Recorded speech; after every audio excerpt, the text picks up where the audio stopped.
Hello, my friends. Welcome back to the ThePCelitist. My name is Woodsie. My name is Shepherd. And today we were talking about PC gaming. Isn't that weird? Yeah. It's a pretty weird We thing. figured we'd do something a little different here in 2014, so it's going to be all PC gaming all the time. All the time. Yeah.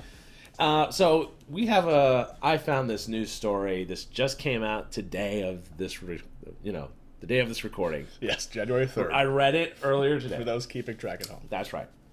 And it's called The State of Play in 2014. It was written by Keza McDonald. Keza McDonald, yes. Keza McDonald. On IGN. And these where games are now and where they need to go. Boy, do I have an issue here. Yes. We posted the link to the article down below, and very large overview. She talks about how excited she was to see the state of games in 2013 carrying over into the new year, because she's saying that games are no longer marginalized. And what she means two things by that. One is that games themselves are kind of innovating again and breaking out, breaking free from the restrictions that she thinks they've placed upon themselves recently. And she also thinks that games and the people who play them are being seen with a little more legitimacy in the world. They're not right. Games are not just for, and I hate this stereotype, but guys with glasses that I have. Sitting you wear glasses. I know. Guys sitting in their mom's basements just playing video games all day. And right. she's saying that, and first of all, she's a she. So right. that should tell you something. It's not all dudes. That's right. But yeah, she's kind of just praising gaming for breaking out of its recent shell, and she's excited for what's to come in 2014. And she starts out by talking about the newest Grand Theft Auto game. Right. And then she goes on to talk about some other things. So that's just kind of the general. I do advise that you read it before listening to the rest of this. But I'm going to turn it over to Woodsie now, who will grind his gears. Yeah.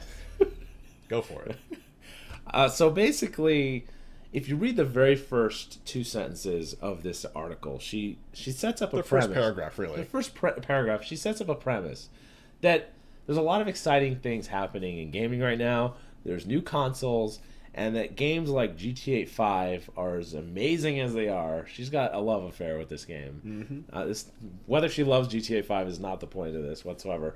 But those two things are really what she says are pushing the video games into the future, right? But when you read the article, after 3 paragraphs of GTA 5 loving, she starts getting down into what she says is really blowing the ceiling on games and what they are to the art form.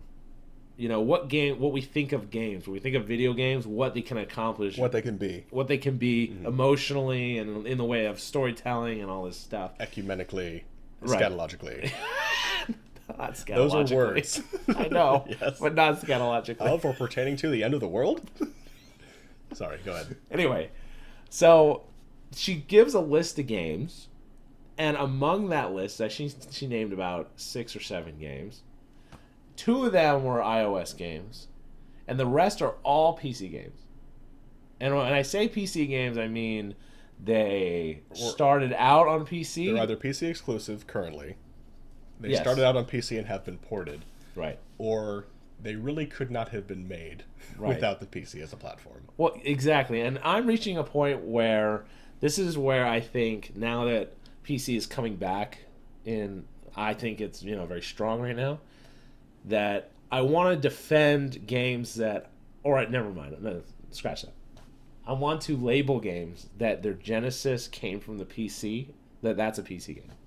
To me, in my mind, Minecraft will forever be a PC game. I don't care how many ports it goes out to. Its genesis was PC. The only reason the game exists is because of PC. It's a PC game. I don't even care if Notch doesn't think it's a PC game. I think. What does he know? What does he know? But the reality is that the game wouldn't exist in its current form if it weren't for PC, right? And you could say that about console games as well. Would Metroid, that entire franchise, would it have existed without Nintendo? Of course not. You needed Nintendo for it to be that driving force for that game. The fact that PC is an open-ended platform allowed Notch to do what he did.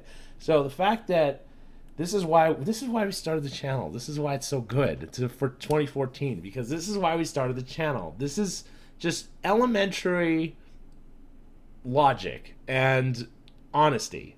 if she really wanted to be honest, or there's either two things. She didn't care to really point out that these are PC games, and then that's important. That's important, or it doesn't enter her mind to do it.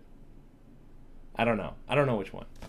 So what you're saying is that all she needed to really do was say, it is interesting to note that these games that I've just mentioned that kind of are breaking gaming, and she doesn't say PC gaming, she says gaming, right, that are breaking gaming from its restrictions. Right. It's important to note that they find their genesis in the PC.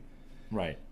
If she would at least just acknowledge that, and if she can't fully flesh out the argument, at least say, or even turn it to those in the audience who are reading the article, what does it tell you? Is it significant? And if so, how so? That these games, the ones that are innovating in gaming, that they tend to be coming from the PC space, and they tend to largely be from the indie scene of the PC space. Right. Based on her own opinion. Yeah, is that anything we're saying? Yeah, is that a coincidence? So your objection is not so much all the things she wrote. I mean, the GTA stuff, you just have to kind of gloss over it because it's really just her writing about how much she loves the game. And we do not play GTA, so we are not going to make a judgment on whether we agree or disagree with her. But when she goes on to talk about how a game like Gone Home, for example, which I have played, I bought on the Steam sale and I played through, a very interesting and unique, certainly an original narrative experience. When she talks about how that allows people to explore themes in games like politics or family dynamics and relationships, she's talking about that moving us forward in games being made with those kind of themes and sentimentalities. Right. All she really needed to do was at least say, does it mean anything? Is it significant at all that we're seeing these come from the PC?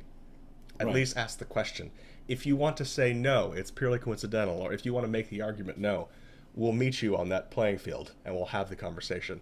But it just seems that there is this, I don't think it's some conspiratorial, let's not give the PC credit for anything. Oh, it's a conspiracy. I don't think there's a war on PC gaming like there's a war on Christmas, as Fox would have us believe.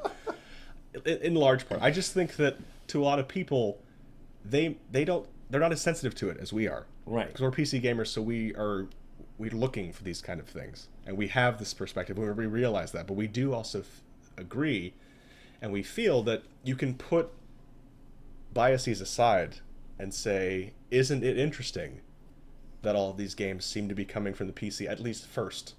Why is it that so many indie developers with all these great ideas are releasing to the PC and either not releasing to consoles, or they are only able to once the game becomes more successful? Well, what sort of obstacles do they have to overcome to even reach that market? Right. Well, here, think about it this way, is that when Sony makes a game, like in-house, or whoever they use to make in-house, because they don't make Sony games, they hire someone else to do it. I'm sure Dig Dug was a Sony game. And its predecessor, Shoot Shot. Anyway, it doesn't matter. She loves GTA 5, right? Who does she thank for GTA 5's existence? She thanks Rockstar Games. She goes like, okay, you developed it. I guess it's not perfectly natural to give credit to the platform, right?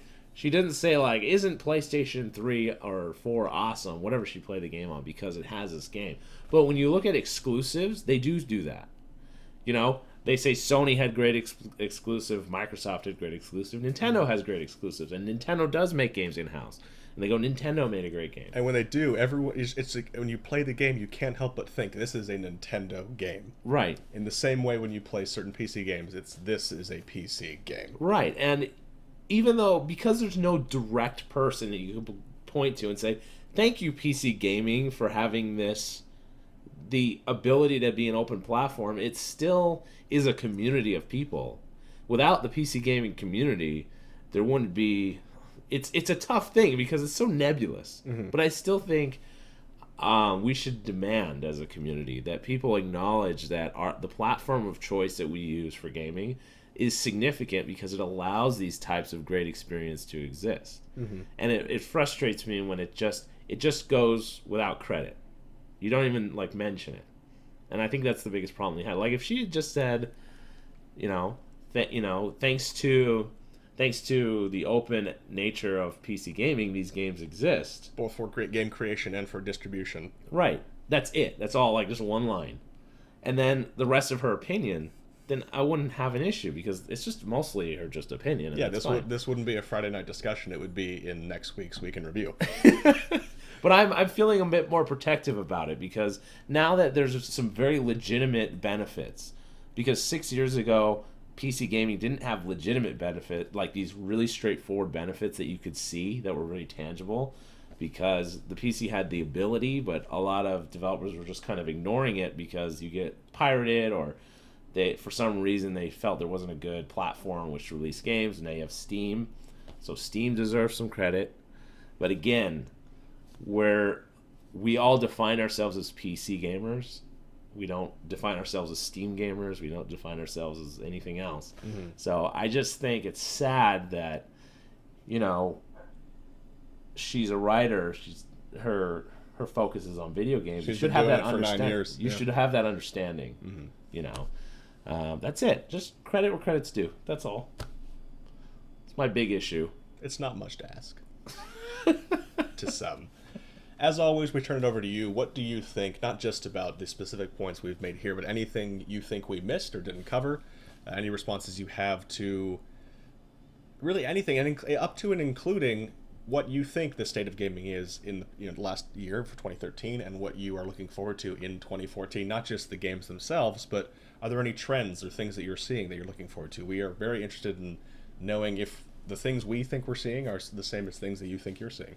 Right. So let us know, and if you find that the comment section is just not the appropriate place to give your feedback, feel free to send us a message or an email. We're always happy to get in touch with those who take the time out of their incredibly busy gaming lives to listen.